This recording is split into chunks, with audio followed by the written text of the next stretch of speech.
La traversée de Faeria, tome 3, épisode 5, partie 2, la couronne du destin. Journal de guerre de Cul César, en l'an 258 de l'ère Argote, mois de Thérondil, jour 3. Devant le nombre déraisonnable d'elfes qui fondaient sur nous, toute victoire était maintenant proscrite. Pire encore, nous ne voyions aucune possibilité de retrait, tant nous étions complètement débordés. La pluie avait changé le champ de bataille en piège mortel. Les elfes, avec leur grande agilité, décimaient sans mal nos troupes équipées d'armures lourdes. Nous étions enlisés dans une bataille que nous ne pouvions plus gagner. Même les moyens déployés par les nains n'y suffisaient plus. Cependant, une poignée de héros venus rejoindre la lutte continuait encore le combat avec la plus grande ardeur. Ce tout petit bonhomme vert avait prouvé à tous que la taille ne comptait pas, faisant preuve de la plus grande audace. Les nains se battaient toujours sans sourciller, comme si la fatigue leur était inconnue.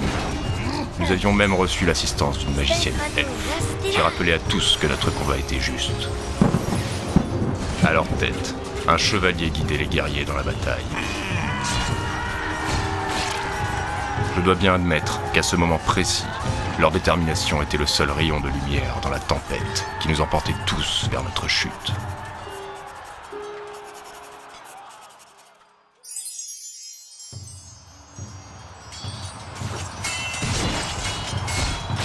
«138 116 Vous avez l'air rouillé, maître nain. 117 Moi, j'ai pas reçu de raid d'un canon monté sur un piaf en métal. Cela ne compte pas, et vous le savez très bien. Seuls les coupables cherchent à se justifier, Sengar. C'est un personnage, c'est l'homme.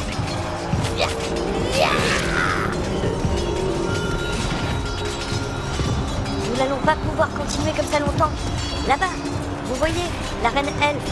Je suis sûr qu'elle maintient une sorte de sort de contrôle sur eux. Et comme on traverse la vague d'elfes qui nous sépare...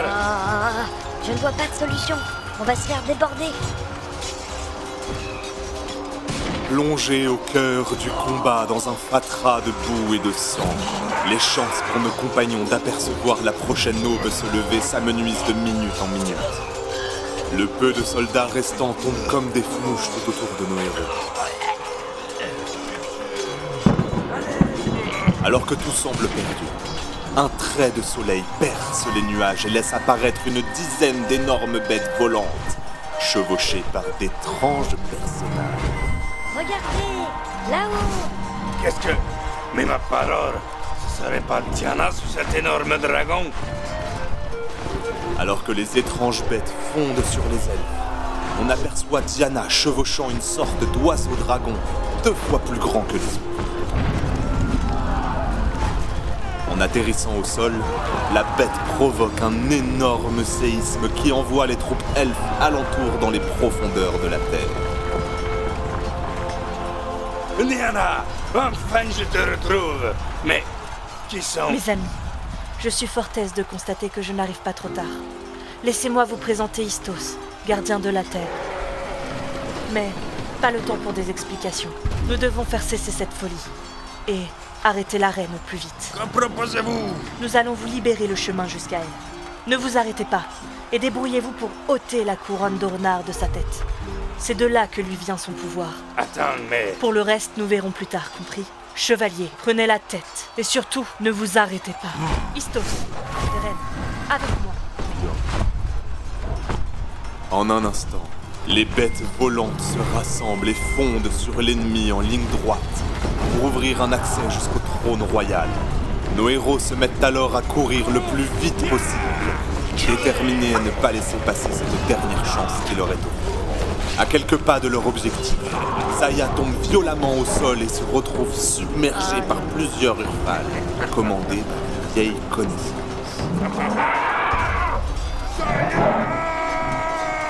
Miro, encore toi. Le chevalier se retourne vers elle et voit qu'il ne lui sera pas possible de sauver son ami et d'accomplir son objectif. On a perdu la gentille. On n'a plus le choix. C'est elle ou la mission. Et au risque de vous étonner, mon choix est fait. Ya! Alors que la voie toute tracée par Diana et ses étranges compagnons volants se referme, le chevalier, Turgal, Torgos et Arc échangent un regard complice et bondissent ensemble sur Muro et ses cavaliers Urfal. Oh, courez, c'est ça. Vous avez bien raison. Vermisseau, vous mourrez tous demain. Bah quoi? Il me revenait vraiment pas, celui-là. Merci, Torgos. On dirait qu'on a perdu. Les héros se retrouvent complètement pris au piège, encerclés au pied de la pyramide, et le combat cesse. La reine descend doucement les marches pour venir à leur rencontre. Les soldats elfes s'écartent sur son passage, éreintés et impuissants. Nos héros attendent le verdict de la puissante sorcière. Petits êtres risibles, vous vous êtes bien battus. Et vous m'avez donné plus de mal que prévu. Faites preuve de respect. Prosternez-vous ici. Jamais, jamais je ne m'inclinerai devant toi. Dans ta quête de puissance et de richesse, tu as tué ton peuple, jadis si bon et compréhensif. Tu as rendu les elfes envieux et misérables. Jamais aucun de nous ne te donnera la satisfaction d'admettre ta puissance. Qu'il en soit ainsi. Aujourd'hui, vous mourrez. Vous serez torturés sans aucune pitié. Regarde. À ces mots, Istos, gardien de la terre, vient s'interposer entre la reine et nos héros. Sur son dos, Diana regarde la reine d'un air mêlé de tristesse et de colère. Comment oses-tu te dresser devant moi? Toi, l'étrange humaine que je ne connais pas? Comment donc as-tu su dompter le gardien? Bien d'autres ont essayé et n'ont eu que chagrin. Diana met pied à terre, puis avance tête baissée, vers la reine elfe outragée. Quelle tristesse de vous voir ainsi, vous qui, il fut un temps, m'avez donné la vie. Dans votre excès de rage, vous nous avez tués, et vous avez détruit tout ce qui nous importait. Dans le plus grand calme, Diana avance jusqu'à la reine, qui la saisit par le col en dégainant sa dague. Elle n'oppose alors aucune résistance à la sorcière, qui lui ôte sa capuche en un mouvement brusque. Comment? Darna, c'est bien toi? Je vous l'ai dit, mère. Qu'avez-vous donc fait? Vous avez réduit nos rêves à néant en moins de quelques mois. Vous avez asservi notre peuple à votre magie obscure pour qu'il serve vos desseins. Alors que la reine semble perdue dans son tourment, Pourquoi? Diana tente d'enlever la couronne d'Orenar de sa tête dans un geste d'une grande douceur. Mais aussitôt qu'elle sent sa couronne l'abandonner, la sorcière saisit son poignet en hurlant comme possédée. Tu ne me voleras pas mon royaume! J'ai le pouvoir! Diana saisit cet instant pour libérer son poignet et lui arracher la couronne. Lâche-moi! Rapidement. Elle y insère la pierre de la terre et l'envoie vers le chevalier en criant. Chevalier! Attrapez! Le chevalier n'eut qu'à lever la main pour s'emparer de la couronne.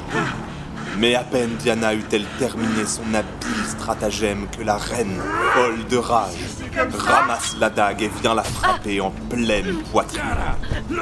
Elle s'écroule alors et dégringole les quelques marches jusqu'à atterrir dans la boue au pied du trône.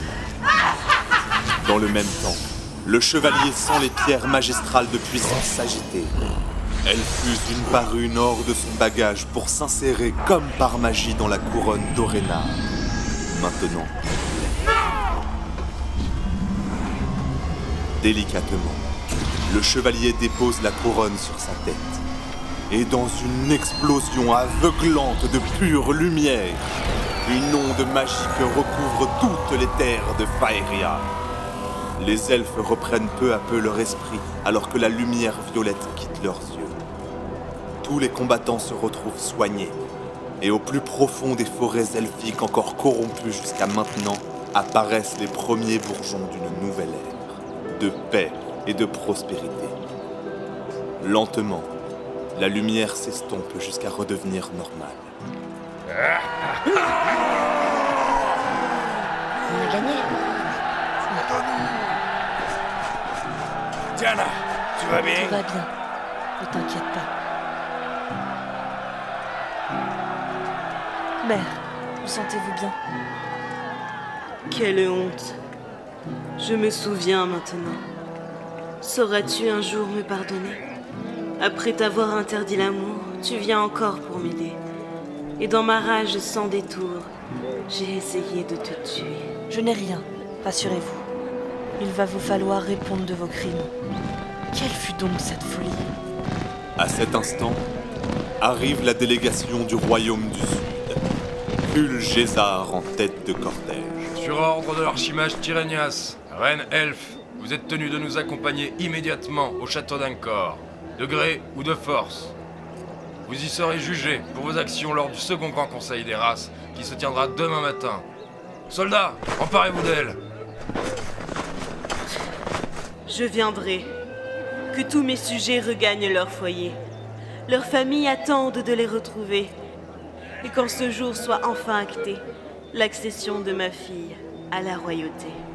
Mère, ce n'est pas... Tout à coup, l'un des soldats de la délégation sort en trombe de la roulotte discrète qui avait été aménagée pour le roi Argot. Le roi, il est mort.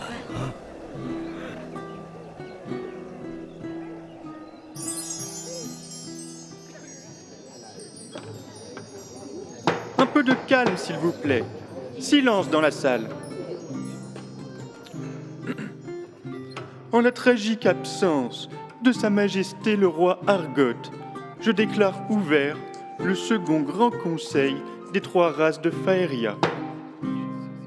Les représentants suivants ont été désignés par les instances supérieures de chaque partie. Pour les hommes, le mage régent Tyrrhénias a été désigné. De vous à moi, chevalier, cela ne faisait aucun doute. Pour les nains, Durgal, futur roi sous la montagne, a été désigné. Tiens donc. Afin de laisser exercer ce conseil en toute équité, il a été décidé de laisser les elfes se présenter au conseil. C'est une honte. Silence, s'il vous plaît. Incroyable, mais où va-t-on? Suite aux derniers événements, Darna, fille puinée de la reine elfe, a été choisie pour devenir la nouvelle voix de son peuple. C'est un problème épineux et difficile à résoudre. Nous devons absolument trouver une solution. Aujourd'hui, devront être prises les décisions suivantes. Pour les royaumes du Sud, un nouveau roi devra être choisi suite à la mort du roi Argot. Pour les royaumes elfiques du Nord, la reine elfe devra être destituée et remplacée suite à ses récents actes de guerre. Des solutions devront être trouvées pour pallier aux problèmes de surpopulation qui, pour rappel, sont à l'origine de cette guerre. Les royaumes nains devront clarifier leur position maintenant que le passage sous la montagne a été réouvert. Une négociation concernant les traités de paix et d'échanges commerciaux sera engagée et pour finir, le Conseil devra décider de l'avenir de la couronne d'Orénar et des pierres magistrales de puissance. Ah oui, la parole est au régent Tyrrhénias. Bien. C'est avec la plus grande peine que j'ai appris hier la mort de notre bon roi Argot. J'ai été très proche de lui jusqu'à la fin. Bien que doté d'une volonté hors du commun, la maladie aura eu raison de sa force indéfectible. C'est aussi tout naturellement que je vous propose mes services, prêt à accepter la lourde responsabilité du pouvoir dont j'ai déjà pu avoir un aperçu, de par mes fonctions de régent.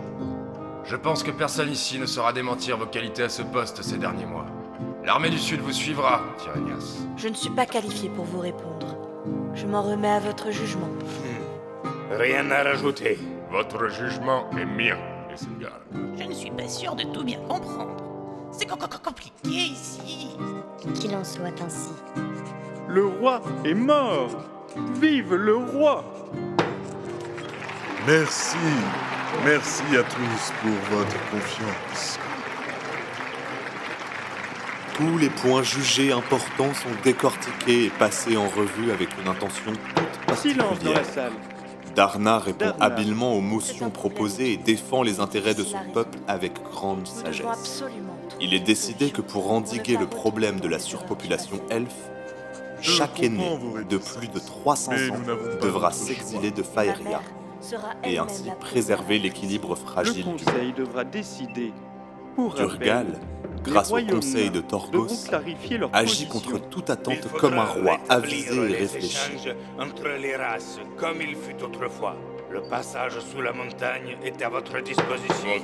Ark, quant à lui, suit les événements avec la plus grande concentration et passe son temps à écrire sur des petits bouts de peau à l'aide de Zaya qui tente de lui apprendre Chevalier, l'écriture. si vous Le l'acceptez, chevalier, vous serez lui, honoré de la plus haute est désigné comme gardien du royaume pense que officiel personne ici ne et sera honoré de la plus haute distinction par le nouveau roi lui-même.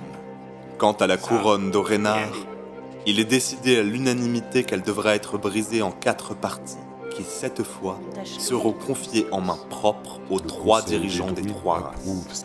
La 4e pierre, quant à elle, sera confiée aux gardiens. Après plusieurs jours de débat, les portes du château s'ouvrent enfin, et le crieur public annonce à tous les motions adoptées.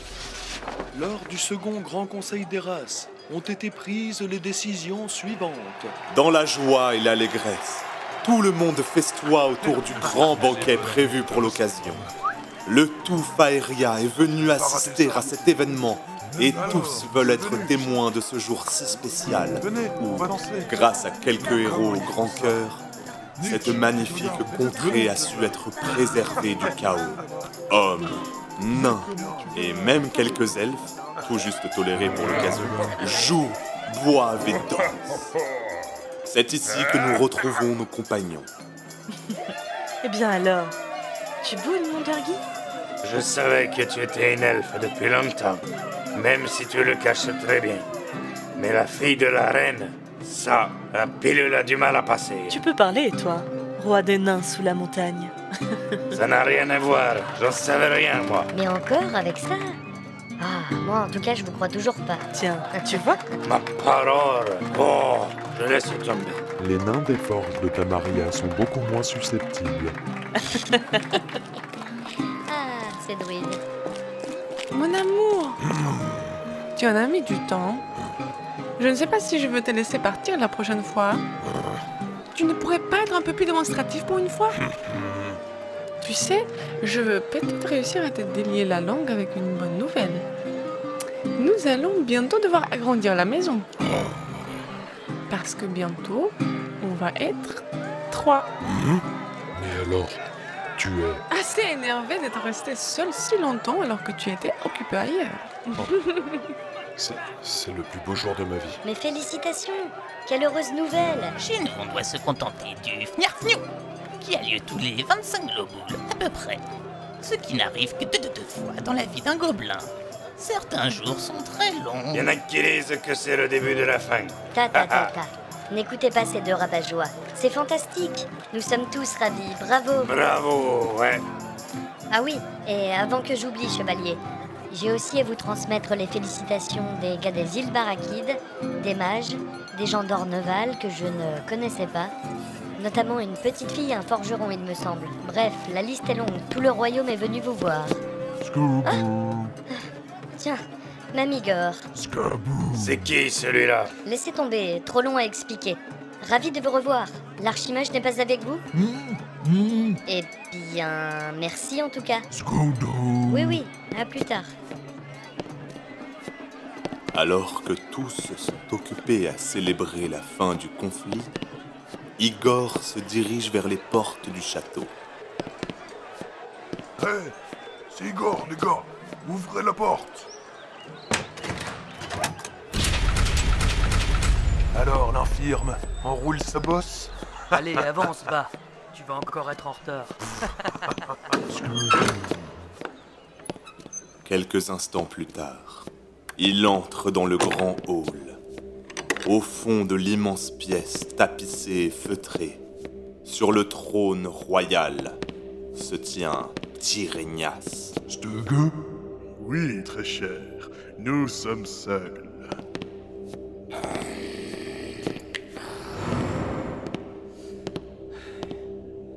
Félicitations pour votre avènement officiel au pouvoir, maître. Cela n'aura pas été chose facile. Heureusement pour moi qu'Argot a insisté pour se rendre sur le champ de bataille.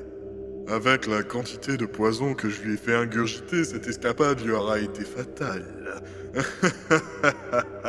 Il n'aura fait qu'accélérer l'inévitable. Tout se déroule selon nos plans. Les pions sont en place. La reine a agi exactement comme prévu. Mais l'arrivée impromptue de cette Darna ne va pas nous faciliter les choses. Je te tire mon chapeau, Volgern. Enfin, ma couronne. Se servir de la puissance de la tour des mages pour influencer au point de lui faire renier ses principes n'aura pas dû être chose facile. C'était long, mais pas si difficile que ça. L'archimage vous fait une confiance aveugle. Et cela nous servira pour la suite. Cependant, il va falloir être patient avant de déclencher la prochaine phase de notre plan. Et faire surveiller de près ce chevalier que tout le monde semble aduler. Bientôt nous pourrons sortir de l'ombre. Et quand ce jour viendra, tous viendront implorer sa pitié.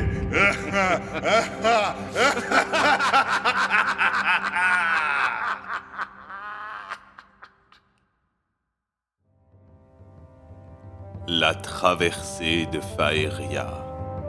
Une aventure fantastique, conçue, réalisée, mixée et montée par Aslor, qui fait d'ailleurs aussi la composition musicale. Correction par Claire Ourlier. Voix des personnages par ordre d'apparition. Épisode 1. Durgal. Aranduna. Narrateur. Sloane durant la mûrie. Capitaine du bateau, Tonio. Vendeur de drogue elfe, Dauke. Zaya, Aslord. Épisode 2. Muro, Aranduna. Eliandas, lieutenant elfe, Hugo Cantosis. Arc, Victor Fabien. Gurlin, ancien roi sous la montagne, Moustache. Épisode 3. Passeur nain, Aslord. Torgos, Antoine Delmas. Soldat humain, Aslord. Tyrenias, Marc.